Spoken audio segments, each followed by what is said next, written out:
Hey guys, how's it going? Today we are starting a whole bunch of snapdragons from seed out here in the greenhouse, 12 different varieties. They have been an amazing performer for us. They're not bothered by our dry heat or being out in an open field where they get wind. I haven't ever staked mine before. They haven't dealt with a tremendous amount of insect pressure, and they just produce blooms for so much of the season. Before we plant the seeds, which I've got it all set up in here, we'll do a step-by-step. I'm planning on seeding, so I've got 12 varieties. We're going to do 6 72 count trays today. We'll just do 2 varieties per tray. But I wanted to run through some basics quick because depending on what you're wanting them for, you know, there are different bloom structures, so you can get completely different looks in your Snapdragon. There's also different groups. So if you're growing these for cut flower production, you'll want to make sure to have maybe some out of every group because they will peak at different times during your season. So they're triggered by a few different external factors: day length, light intensity, and temperature. So your Group 1 Snapdragons are the type that can withstand lower light, shorter days, lower temperatures. So they'll give you blooms earlier on in the season and again later on in the season more consistently. We're planting one today called Costa or Costa Apricot. There's also some in the Chantilly series. I think Group 1 is probably the group that has the least amount of varieties available, but it's nice to have a little bit of production early for me. Group 2 Snapdragons do moderate light, day length, and temperature. So they're really great through most of the spring into maybe early summer, and then they pick back up late summer and go through fall. Group 3 Snapdragons are a little bit on the higher end of the moderate in terms of light, temperature, and all those things, but they'll take a little bit more than your Group 2s will. So they'll go further into the summer than Group 2s will without lulling. So you'll find Potomac, Rocket, and Madame Butterfly fall within the Group 3. And Group 4 are the ones that can do the full-on summer heat, long days, lots of light, and those you'll find Potomac, Rocket, and Madame Butterfly as well. So basically you could say Group 1 and 2 are your spring and fall, and Group 3 and 4 are kind of your main season.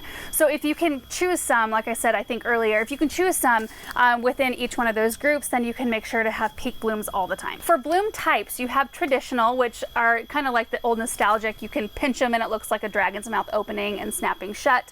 There's the azalea type, which the Madame Butterfly series are an azalea type. They're double blooms, really fluffy and frilly and absolutely gorgeous. I think a completely different look than your traditional type.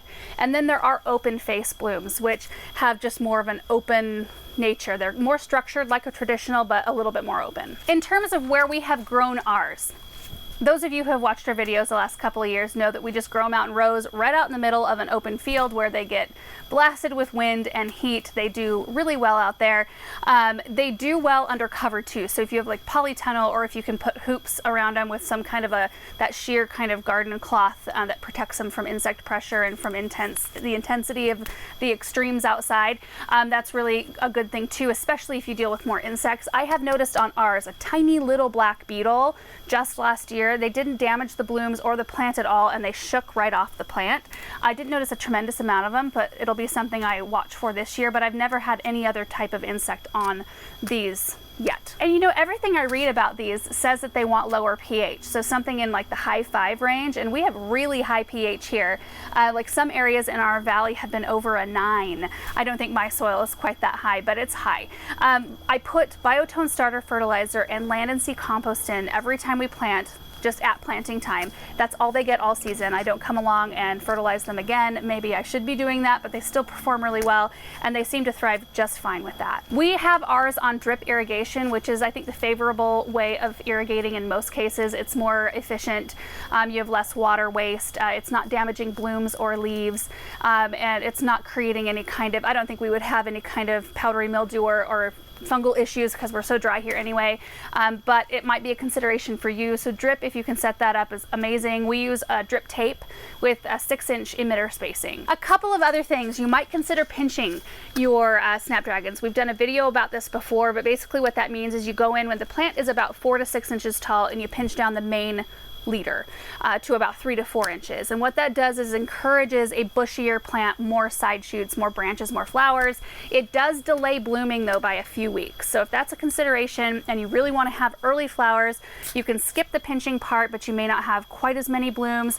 And maybe it's something I will experiment this year. Maybe I will, pinch half of them and not pinch the other half, so I can have, some really bushy full plants and then maybe some early blooms as well. Staking is the other thing. So it's not something I've done with mine. It might be something that I do in the future. I haven't really noticed any adverse effects. The thing about snapdragons is that they're geotropic, which means it's kind of their response to Earth's gravity. So if a branch of the snapdragon kind of starts growing horizontally, it will naturally want to bend back upwards. But once that stem is bent like that and growing like that, it won't straighten back out, which for me is awesome because I can harvest those lower ones and then I can have beautiful draping blooms out the side of a container instead of having all of mine want to go straight up.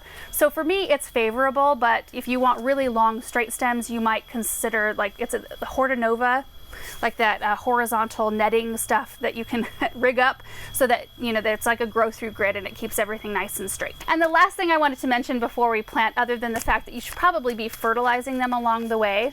It's not something that I have done. I feel like the amendments we have added in at planting have been sufficient, thankfully.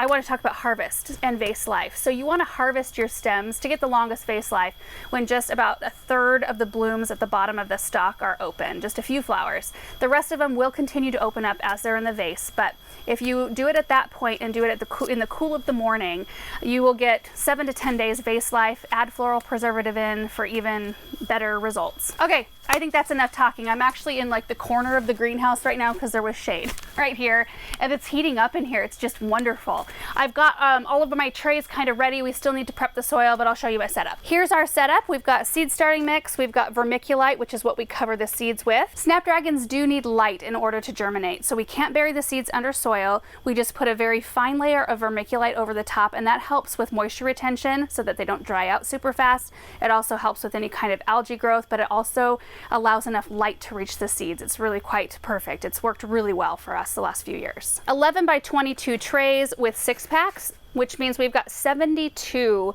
planting cells in here. We're going to do 36 cells of each variety.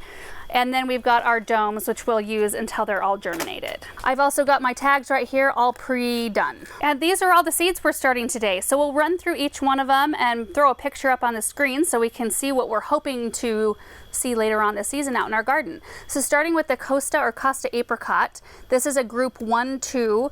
So this one can do the lower light and lower temperature. We've got bridal pink, which is a group 2, so spring and fall. We've got several in the Madame Butterfly, which are kind of a main season. They kind of span from group 2, 3, and 4.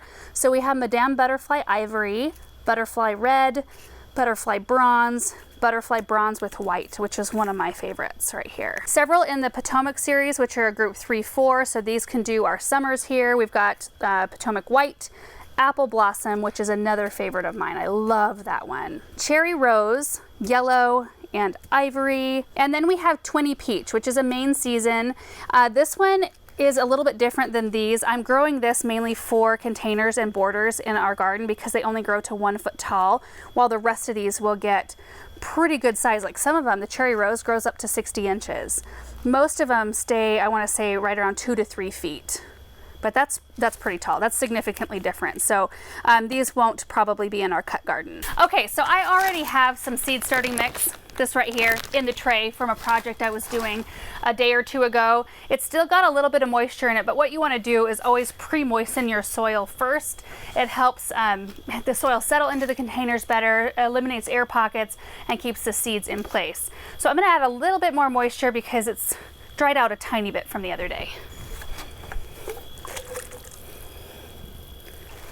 We're shooting for a consistency of just moist throughout. It'll hold a form kind of slightly when you squeeze on it, but it won't squeeze out a bunch of water. We don't want it to be soggy or sopping wet. This is about perfect. Oh, glorious. And using seed starting mix as opposed to traditional potting soil is really important as well. It's a loftier, looser blend, and it allows the roots to develop easier. It's just really good for seeds. So let's get all of these packs filled up. So you can see I put, and I'll get closer here in a second, but I put a layer in there, lightly tamp it down with my fingers, add a little bit more. That we know that when we water it in, it's not going to sink, you know, because there's air pockets in there.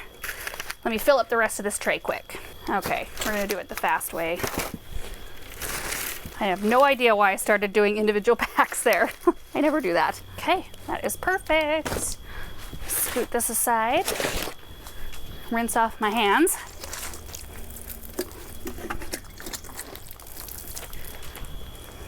Okay, so we're gonna do our Costa apricot seeds. There's supposedly 250 in here. Let me see if I can get a close-up of this. They are so tiny. Look at how tiny those are. I'm going to attempt to put 2 seeds per cell. If you can find seeds that are pelletized, it makes it a lot easier. And I think some people have said to use like a toothpick, and you can moisten the end of a toothpick and then pick up an individual seed to put it in. I should probably do that, but I'm gonna just try to roll with it here. Gosh, that does not look like 250 seeds. Okay, we're gonna start front to left and work our way back.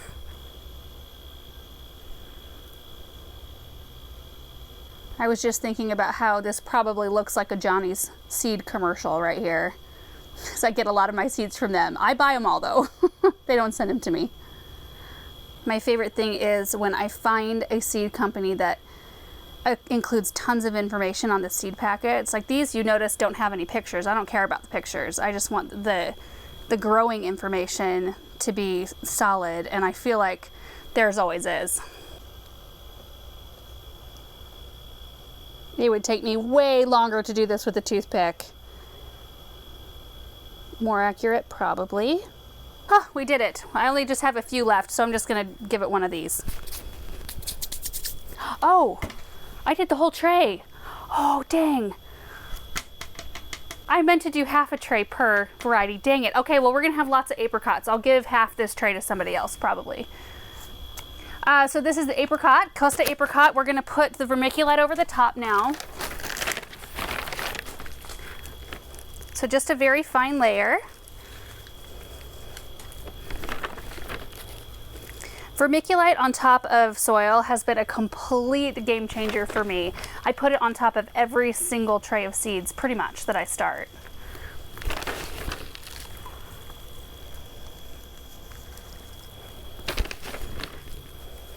Okay, so other than misting them with my mister, which is in the studio, we'll do that in the very end. This tray is planted, so we'll mist it and settle everything in, put the dome over the top, and I'm going to put them on seedling heat mats out here in the greenhouse, because they do want, see, this is information that the back of the seed packets has, 70 to 75 degree heat for germination, and then you back off on the heat once they've all popped. So, you know, while it does get warm in here during the day, I like to have heat mats running just at night, really, to keep the soil temperature consistent. Anyway, it's been working really well so far, so I'm gonna line these all up on heat mats, and it probably will take a week about for everything to germinate. So I'll show you that setup when we're all done. But I'm just gonna go ahead, I'll get close up on the next tray just to give you a really, like as fine a details as I can possibly give you, a closer view of this project, and then I'm just gonna get all the rest of them done. Okay, so let's fill this tray.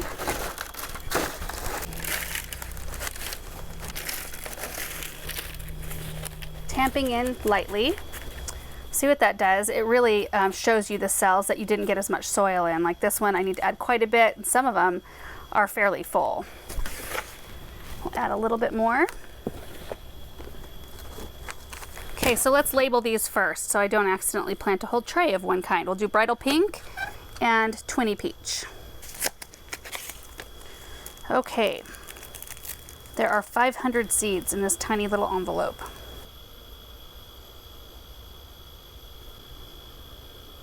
And twinny peach.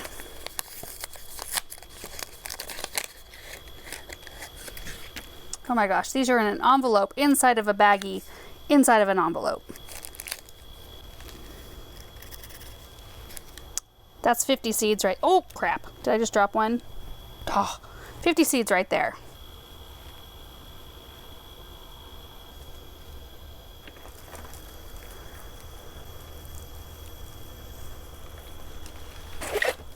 Okay, now I'm gonna just finish up the rest of these.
So there they are, all planted and watered in. And because I accidentally planted the entire first flat with one single variety, I just went a little bit less with the Madame Butterfly Bronze, because you know the Madame Butterfly Bronze with white is very similar, but I like the one with white a little better.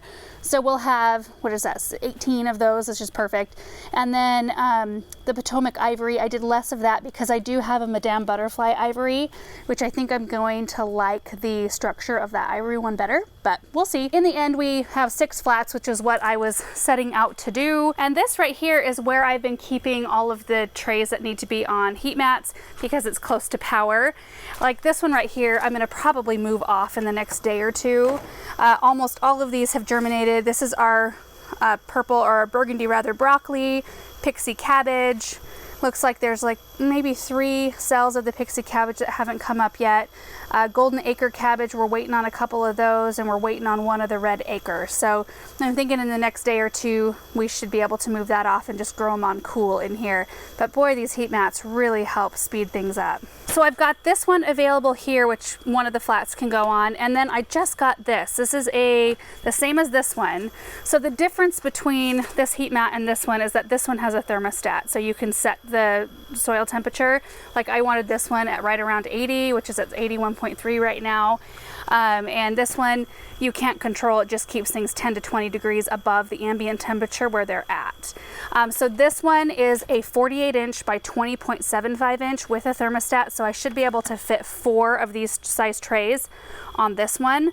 Then one will go here, and then that last one will go on this as soon as I move this one off. I think it'll just be kind of a constant shuffle, but I think I did point out that they want to be at 70 to 75 degrees, which they won't have any problem during the daytime. Like right now, I think it's probably 70. Let's look. Yeah, we're at 71 right now. At this point, we're just concerned mostly with nighttime temperature. Since we're still in the high 20s at night, things would cool down in here. I mean, we have it set at 60 right now, but when you want to maintain, you know, around 75 degrees, it can take a while. If your soil temperature gets down really cool, it can take a good part of the day for it to actually warm up to that. That's where the heat mats come in so handy. You know, I've been watching it. If it gets into the 80s during the day in here, which it has a couple of times, I turn the heat mats off. Other than that, they just run until everything germinates, and then the stuff, whatever I have growing on them, comes off the heat mats. We don't keep them on. And after they've germinated, we just want them to grow on more cool after that point. In fact, these want to germinate at 75 degrees, and then you can back way off to nights that are around 55 degrees. This is all Fahrenheit, you guys, and 60 degrees during the day. So it's gonna be a little bit warmer than that in here. I think they will like it. So let's get our heat mat set up. I think I'm gonna have to run in and get an extension cord. I'm only utilizing one of the plugins right now. Yeah, let's get this going.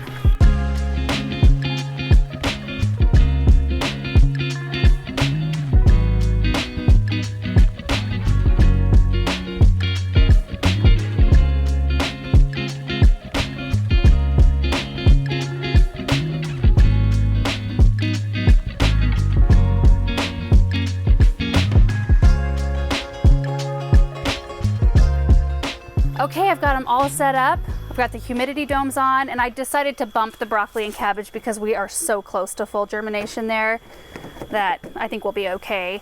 So all of these are sitting on heat mats, and you can see right here where the soil temperature is now 58.8, 59.9 right there. The wonderful thing about the heat mats with the thermostats is that once they reach the temperature you want them to be, they shut off. They don't keep heating the soil, as opposed to this one right here, which is just, you know, you just plug that in and it just does what it does, which it works great too. We just have to monitor things a little bit closer. And that's pretty much it. And you know, when I start seeds inside in the studio or in the house, I usually don't use a heat mat. Like, I can't even remember the last time I used a heat mat in there, because our inside temperatures are usually warm enough that they're keeping the soil warm enough for things to germinate. You know, you could kick it up a little bit.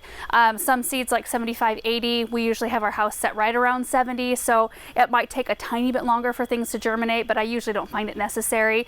This is kind of an experimental year for me. I've never started seeds outside in a greenhouse, so I'm really keeping a close eye on things. I'm monitoring the temperature. It's really nice because the heater in here, I can see it from my phone. So usually, like, as I'm laying in bed, I check the temperature and I see where things are at out here. And then the fact that I've got dahlias, you know, we potted up dahlias early, and I have some that have sprouted, and I moved them out here. I also have lupins going, as well as a bunch of other seeds that I planted in raised beds and such, and everything's doing well, even over the course of a night in here. So nothing's looking like it's suffering or that it's hurting from being too cold. And I think this will be perfect because snapdragons want to be started 8 to 10 weeks before your average last frost date.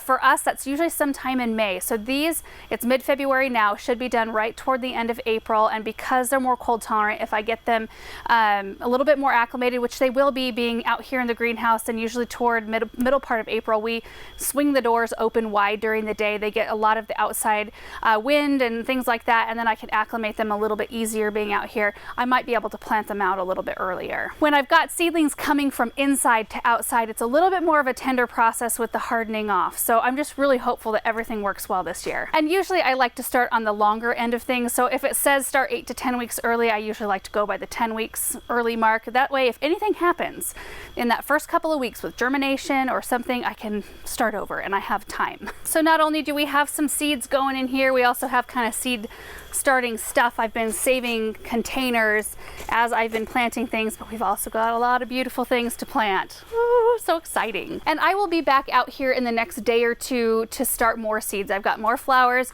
and more herbs that I want to start that need to be 8 to 10 weeks before your average last frost date. And in 2 days, we need to pot up our pre-sprouted ranunculus and anemones. So that should be exciting.